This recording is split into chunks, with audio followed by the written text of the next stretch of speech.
আব্দুর রাজ্জাক বিন ইউসুফ সাহেব ৩০ বছর ধরে বলে আসছে, তিনি বলছে এবং বলবে জুমার ২ আজান বেদাত। অবশ্যই সম্পূর্ণ ভিডিওটি দেখবেন এবং শেয়ার করতে ভুলবেন না। আমি বলছি, আমি ৩০ বছর থেকে বলে আসছি ২ আজান বেদাত। আজও বলছি, আমার দেহে শ্বাস থাকাকালীন বলবো ২ আজান বেদাত। তুমি দাও, তোমার বাপ দেখ, তোমার যত গোষ্ঠী দেখ না, তাতে আমার কি? জুমার নামাজের আজান নিয়েও আমাদের দেশে আজকাল বিতর্ক হয়। আল্লাহ তাআলা মাফ করুক, আমরা বিষয় খুঁজে পাই না। কত মীমাংসিত চূড়ান্ত ভাবে প্রমাণিত বিষয় নিয়েও আমরা অযথা বাড়াবাড়ি, গন্ডগোল, ফাসাদ এবং টানাটানি এবং মত পার্থক্য করি।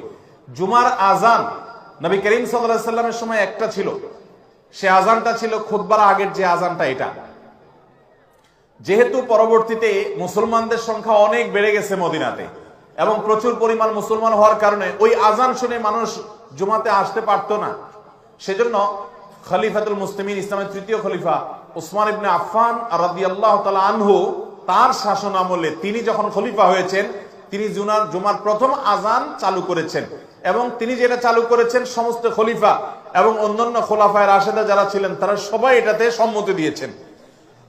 সে আজানটা হলো খুতবার আর অনেক আগে, যেটা আমাদের দেশে প্রথম আজান যেটা আমরা দেই জুমার দিন। তো এই আজানটা একটু দূরে উঁচু জায়গা দেওয়ার নির্দেশ করেছেন তিনি, যাতে করে সবাই জানতে পারে আজকে জুমার দিন। এই জন্য অনেক আগে থেকে এখানে আজান দেওয়া হচ্ছে, মানুষ যাতে দূর দূরান্ত থেকে আসতে পারে। তখন তো মাইক ছিল না। এই আমলটা যেহেতু সাহাবীরা সবাই মেনে নিয়েছেন এবং অন্যান্য খলিফা, পরবর্তী খলিফা আলী রাদিয়াল্লাহু মেনে নিয়েছেন, সমস্ত সাহাবা ইকরাম কেউ কোনো প্রশ্ন তোলেন নাই।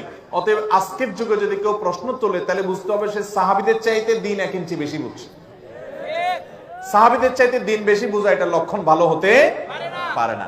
ভাইরা আমার, নবী করিম সাল্লাল্লাহু আলাইহি সাল্লাম বলেছেন, আমার পরে তোমরা আবু বকর, ওমরকে, খোলাফায়ে রাশেদাকে অনুসরণ করবে।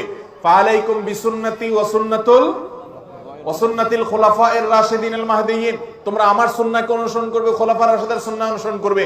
অতএব খোলাফায়ে রাশেদার সুন্নাহকে অনুসরণ করার নির্দেশ নবী সাল্লাল্লাহু আলাইহি ওয়াসাল্লাম করে গেছেন। সে আলোকে জুমার প্রথম আজান এটাও সুন্নাহ সম্মত, এটা সুন্নতে খলিফা।